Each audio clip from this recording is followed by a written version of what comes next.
Ça, c'est ma mère et moi en train de discuter tranquillement. Elle s'en rend pas encore compte, mais si elle vend pas pour 7 000 € avant la fin de l'année, elle doit fermer son entreprise. Tu vois, ma mère, elle est artisane, elle fabrique des abat-jours à la main. C'est des genres de chapeaux pour lampe qu'elle vend en magasin de décoration. Elle adore son métier, ça fait 20 ans qu'elle fait ça. Et ça va lui déplaire que je dise ça en public, mais c'est la vérité. Elle a pratiquement plus aucune commande. Et même si c'est en partie de sa faute, je peux comprendre, tu vois. Le marché, il a changé. Les gens, ils achètent en ligne maintenant. Elle a plus 30 ans, elle a pas grandi avec Internet comme nous. Donc, elle a loupé sa transition, quoi. Et puis moi, de mon côté, j'y pense souvent à son business, tu sais. Je suis sûr que je pourrais l'aider. J'avais déjà essayé. Il y a 3 ans et demi, je lui ai créé un site de A à Z. Il rapporte à peu près 200 € par mois en automatique depuis tout ce temps. Donc c'est bien, mais c'est pas suffisant. Moi, j'ai arrêté de bosser sur le site parce que j'ai ma vie et je peux pas bosser gratuitement pour toujours. Et puis, pour être totalement transparent, je m'en veux un peu parce que c'est ma mère, tu vois, je dois l'aider. Mais c'était une torture de créer ce site, quoi. C'était long, c'était chiant. Ma mère me demandait constamment de rajouter des nouveaux produits, je devais tout faire. Elle m'en demandait trop, quoi. J'en pouvais plus. Mais bon, là, on est presque 4 ans plus tard, et je sais que si je fais rien, c'est terminé. Donc là, je me laisse plus le choix, je vais faire renaître le business de ma mère. Ok, donc là, on est le 12 août. En 3 ans et demi, on a fait 12 795 €. Et là, je dois faire 7 000 €, donc plus de la moitié, en 4 mois. Ouais. Bon, j'espère que ça va aller parce que ça fait tellement longtemps que j'ai plus fait d'e-commerce. Là, je suis devant mon ordi, je travaille pas. Je me dis, tu vas pas taper une flemme dès le premier jour quand même. Et là, j'ai une idée qui va être trop importante pour la suite et je m'en rends pas encore compte. Je me dis que je vais l'annoncer en public pour me foutre la pression. Donc j'écris un mail à ma newsletter. J'ai 2400 personnes qui lisent ce que je raconte. Je clique sur envoi, j'attends un peu et là... je reçois un mail de Gilbert. Ce mec va trop m'aider pour la suite, c'est un truc de fou. Mais avant que je te le présente, il faut que je t'explique rapidement comment fonctionne un site e-commerce. Sinon, vous allez rien comprendre à la suite, donc écoutez bien. Donc pour faire des ventes d'abat-jour, il faut qu'il y ait des visites sur notre site. Là, on voit que sur le mois de juillet, on a eu presque 1000 visites. Et parmi ces 1000 visites, il y a un pourcentage qui achète. Et donc on arrive à ce chiffre-là. On a fait 5 ventes. Mais donc, si vous augmentez le nombre de visites sur votre site, mécaniquement, vous allez augmenter les ventes que vous faites chaque mois, quoi. Et nous, comment on ramène des gens sur notre site? On fait ce qu'on appelle du référencement Google. En gros, c'est optimiser les pages de ton site, les images que tu mets, les titres, les descriptions, pour arriver dans les premiers résultats de recherche liés autour des abat-jours, tu vois. Et là, c'est vraiment la guerre pour arriver tout en haut, parce qu'en gros, les 3 premiers, ils chopent tout le trafic, les gens vont rarement jusqu'en bas, et ils cliquent encore moins sur une deuxième page Google. Et c'est là où Gilbert, il intervient, parce que Gilbert, ça fait 10 ans qu'il fait du référencement Google. Il va nous aider à passer ici sur Google, et donc augmenter le nombre de visites, et donc faire plus de ventes. Oui! Allez, j'ai hâte de l'avoir au téléphone. Je vous résume le coup de fil, il m'annonce que des mauvaises nouvelles. Première partie de son plan, j'ai plein de bugs sur mon site qui m'empêchent d'être mis en avant par Google. Je suis obligé de les corriger et régler ça dans le code informatique. Il me dit, t'inquiète, c'est 2-3 pétouilles à régler. Je lui dis, mais comment ça, des pétouilles? Il est fou lui ou quoi? Le truc c'est que on n'a pas d'argent pour engager un programmeur, et moi, j'ai jamais codé de ma vie, quoi. Bon.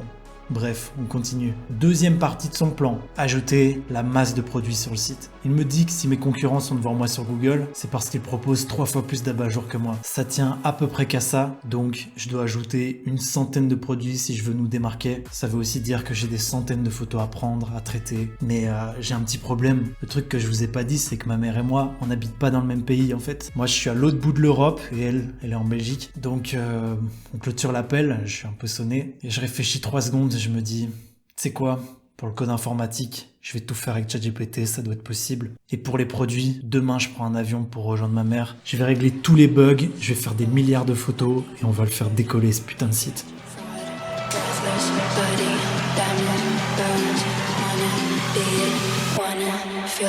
On essaie de devenir riche, maman.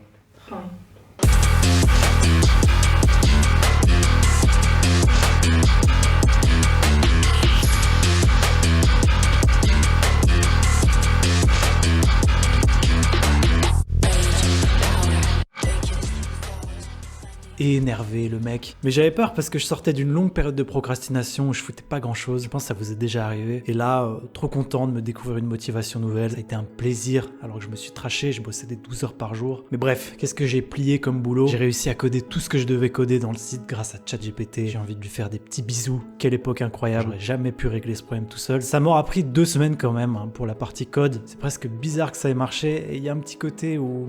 je le sens pas, mais bon, apparemment, c'est bon. Et puis, j'ai pris beaucoup de photos dans ma cave, dans un studio que j'ai aménagé, avec 3 bouts de ficelle et de la débrouille. Faut que je vous montre le setup quand même. Dans la cave, quoi, putain, chaque fois que je reviens chez mes parents, il y a de plus en plus d'objets entassés ici.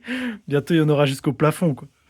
Bon, le setup, il ressemble à ça. Vraiment, ça, c'est une ring light. Ça coûte genre, je sais pas, 60 balles ou 70. Et puis, bah voilà, bêtement, un truc blanc avec un arrondi pour pas qu'on voit les angles à la photo. Et puis, je me suis arrangé pour avoir un réflecteur ici qui va rebondir la lumière et venir atténuer un peu l'ombre que vous voyez là. Donc c'est tout con, mais ça marche bien, quoi. Si vous regardez sur le site, c'est assez stylé. Donc voilà. Bon, là, je dois enlever le cafard, là. Putain, mais qu'est-ce que tu fais là, toi? Dégage. Mais sinon, je suis prêt à faire les photos. Vous voyez, j'ai fait travailler ma mère comme une chinoise pour qu'elle me fasse plein d'abat-jours. On va rajouter des produits en masse. Et puis devenir milliardaire en abat-jours, quoi. C'est ça, le plan, quoi. Ouais, bon, allez. J'ai du boulot. J'ai ajouté beaucoup de produits, j'ai traité des centaines de photos et j'ai rajouté des collections entières au final. Il manquait plein de couleurs. Tu vois, avant on tournait toujours sur les mêmes couleurs, du beige, du blanc, du noir et or. C'est cool, mais fallait d'autres choses. Donc on a acheté du tissu bleu, du terracotta, du vert. Et il y a un gros avantage à tout ça parce qu'avant j'avais que des collections par forme d'abat-jour, mais maintenant on a aussi les collections par couleur. Ça va me permettre d'avoir des nouveaux points d'entrée vers notre site. Un mot-clé comme abat-jour bleu, il y a 880 personnes qui tapent ça tous les mois. J'ai un outil gratuit qui me permet de voir ces stats. Même chose pour les abat-jour verts, c'est 1000 recherches par mois. Et donc rajouter ces collections, ça devrait augmenter le nombre de visites sur la boutique comme je vous expliquais au début. Donc maintenant, il n'y a plus qu'à attendre et espérer que ça fonctionne. Moi en attendant, je vais reprendre l'avion, il est temps que je rentre chez moi. Et ma fille me manque beaucoup en plus.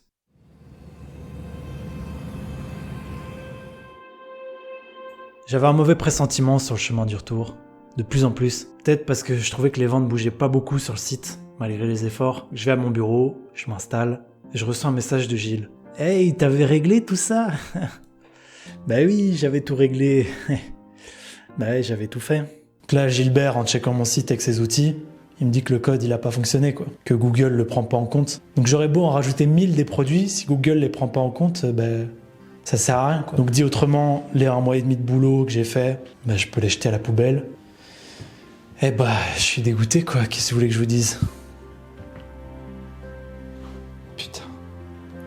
Bon bah j'ai envie de tout casser. Le code de ChatGPT il était bon. Alors pourquoi ça marche pas? Moi j'ai ma petite idée sur la question. Je pense que c'est le thème de mon site qui est trop vieux et qui est plus à jour depuis 4 ans. Je suis presque sûr que c'est ça. Si tu te demandes c'est quoi un thème, tu vois Shopify c'est le noyau, c'est la base de ta boutique et tu vas venir rajouter des habits par-dessus en quelque sorte. C'est des fonctionnalités, c'est l'apparence du site, mais c'est aussi comment il renvoie les informations à Google. Et c'est ça le problème, tu vois. Moi j'avais acheté un thème un peu pirate à l'époque pour pas cher. Les développeurs ils ont disparu dans la nature entre temps. Donc ma boutique elle est plus à jour et elle le sera plus jamais. Donc moi je dis à Gilles, bah écoute, c'est horrible, mais je crois que je vais tout refaire quoi.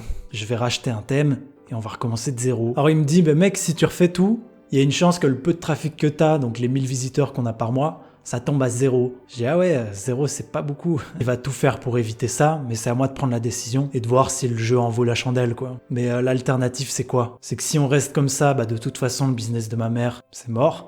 Soit je prends le risque avec l'espoir que miraculeusement tout se débloque et qu'on fasse les 7000 € qu'on doit faire avant la fin de l'année, donc avant le 1er janvier 2025. Et bon bah vous commencez à me connaître maintenant. J'ai acheté un nouveau thème bien cher cette fois à 300 balles et proposé directement par Shopify, comme ça j'aurais plus jamais de problème à l'avenir et j'étais reparti quoi. Mais bon, ça me fout méga la flemme parce que la boutique en ligne, je la trouvais bien, elle était raffinée, elle était élégante. Ça fait des années que j'optimisais un peu l'esthétique et tout ça. Et là bah regardez, je repars de ça quoi. Bah écoutez, on est reparti. Ai-je le choix? Pas vraiment. Bon.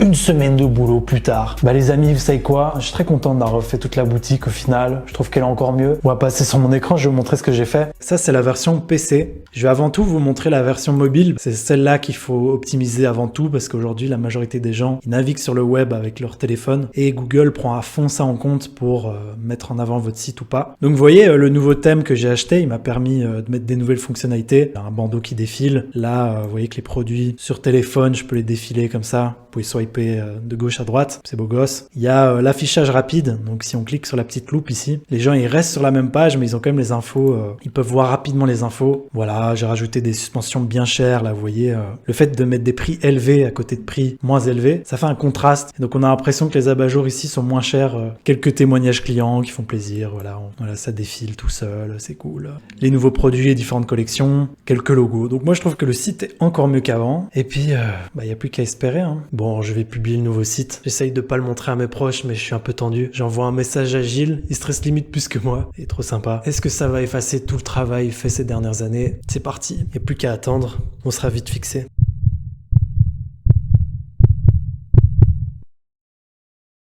Ok, donc à partir de là, ça s'est enchaîné très vite. Octobre, début du mois, vraiment pas ouf, mais on dirait qu'on a conservé le trafic et que la boutique est en légère croissance. C'est bon signe. Et en fait, c'est même mieux que ça. Les 15 derniers jours du mois, on a plein de commandes et on bat le record ever du site. Le maximum qu'on avait fait en un mois, c'était 800 € et là, on finit à 1925 €. J'avoue, je suis un peu choqué. En comparaison, l'année passée, à la même période, on avait fait à peine 200 balles. Donc un petit x10. Rien que ça. Et là, je commence à me dire, mais punaise, les 7000 avant la fin de l'année, il y a peut-être moyen en fait. Novembre, plus de 3000 €. Vous le voyez pas sur l'écran, mais on a eu des ventes par mail en direct. Avec ma mère, on pète un câble. Elle se met à m'appeler le génie à chaque message. Bon, on a presque atteint l'objectif, il reste décembre. Mais là, globalement, le trafic du site, il a triplé. Ça, c'est grâce à Gilles, donc encore merci. Mais notre taux de conversion, il a triplé aussi. Ça veut dire que pour le même nombre de visites, on fait 3 fois plus de ventes. Et ça, c'était ma partie. C'est 100% grâce aux stratégies que j'ai mis en place. Je voulais pas vous bassiner avec le marketing dans cette vidéo, mais pour ceux qui veulent creuser plus loin, si vous êtes artisan, commerçant, ou juste intéressé par le marketing, quoi, j'ai fait un Google Doc et une petite vidéo qui explique ce que j'ai fait. Il suffit de s'inscrire à ma newsletter et vous recevez ça par mail. J'ai mis un petit lien en description ou en commentaire. Mais bref, on revient à décembre, le mois abusé. On a dépassé les 4000 €. Alors j'ai pas les images pour vous montrer à quel point on est content, mais c'est un truc de fou quoi. Je me dis bah ça y est, c'est terminé. L'objectif il est largement dépassé, mais on va avoir un appel avec le comptable qui va un peu nous calmer quoi. J'allais justement t'appeler, mam. Ah ben voilà, ben Christian est là. Ouais, bonjour Christian. C'est vraiment le premier trimestre qu'elle travaille bien aussi. Grâce à toi, Alex. Bon. Mais le bilan comptable, là, il est bon ou bien c'est pas bon? Non, il est pas bon. Non, c'est pas bon. C'est toujours pas bon? Non, les 3 premiers trimestres, ils étaient vraiment très mauvais. Maintenant, si elle sait faire ça fois 4, alors on va être dans le bon. Mais là, on ne sait pas être dans le bon. Bon, bah vous avez entendu comme moi, hein. Désolé de vous avoir teasé avec ce chiffre des 7000 pendant toute la vidéo. C'est un chiffre que ma mère m'avait balancé comme ça et c'est resté. Moi-même, jusqu'au bout, j'étais persuadé que c'était l'objectif à atteindre. Mais voilà, le début de l'année était trop mauvais. Ça arrive dans une entreprise et puis il faut le dire quand même, hein, quand l'État il te prend la moitié de ce que tu gagnes, il faut quand même sortir du gros chiffre, quoi. Mais du coup, est-ce qu'on ferme l'entreprise ou non? Je vais pas vous laisser sur une note négative comme ça. Le comptable, il a dit que si ça continuait comme ça, on était très bon parce qu'on fait du bon bénéfice, il y a des bonnes marges. Et figurez-vous que ça a continué comme ça, parce que là, on est en mars, j'ai mis des plombes à sortir cette vidéo, mais en janvier, on a fait plus de 4000, en février, on a fait plus de 3000, tout ça en automatique, ça veut dire que moi, en fait, je touche plus à rien là. Et donc, tout ce qu'on va venir rajouter par-dessus, ça va être du bonus. Donc, évidemment que l'entreprise, elle continue. Moi, je suis super content, parce qu'avec ma mère, vraiment, on a vécu un truc fort. C'est génial de bosser en famille quand ça se passe bien. Ça nous a vraiment rapprochés. C'était la première vidéo sur cette chaîne, donc abonnez-vous, ça me ferait plaisir. Dites-moi ce que vous en avez pensé. N'oubliez pas qu'il y a un doc en description où je partage un peu les stratégies que j'ai utilisées. Donc, rejoignez ma newsletter. En plus, elle est trop bien, ma newsletter. Et puis, je vous dis à la prochaine, quoi. Ciao!